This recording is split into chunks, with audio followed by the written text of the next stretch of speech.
Samantala, arestado ng NBI ang Australianong tinagurian na porno king sa Bukidnon. Para sa karagdag detalye, may live report si John Consulta. John? Sige, matapos maaresto ng NBI Anti-Human Trafficking Division ang tinaguriang Australianong porn king na si Peter Scully sa Bukidnon, pinaghahanap na rin ang hindi bababa sa 4 na dayuhang kasabwat umano ni Scully sa kanyang operasyon mula pa noong taong 2011. Ang mga magulang ng mga minor de edad na biktima ay posibleng papanagutin din.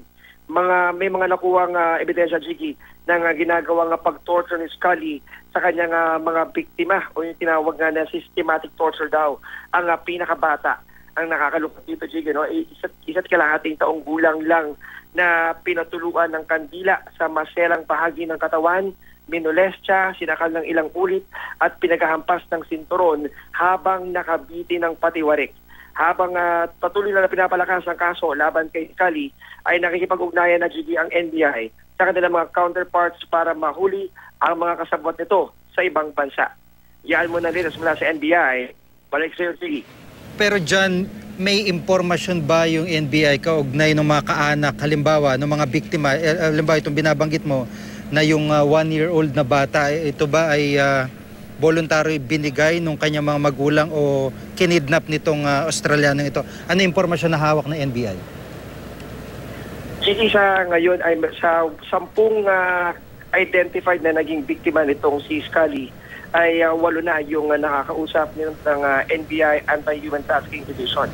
At sa kanilang pag-iimbestiga ay natungkusan nga nila, Gigi, no? May mga ibang bata, karamihan sa mga ito ay kanilang hinikayat at pinaniwala yung mga magulang na sila ay may magandang hangarin doon sa mga bata at aampunin nila o di kaya naman iaalagaan sa ilang araw.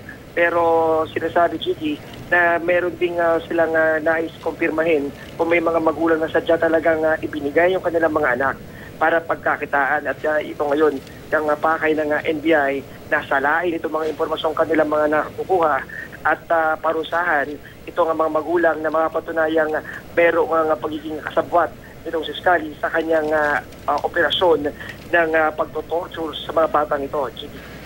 At yung kaanak nung ninalamppinas lang nitong si Scully, yung kalansay na lang na nakuha doon sa kanyang bahay, may kamag-anak na ba nito na lumutang na, John? Meron na lumutang, Jiggy, no? Yung kaanak nitong biktima na na-recover doon sa septic tank ng isang bahay sa Surigao City.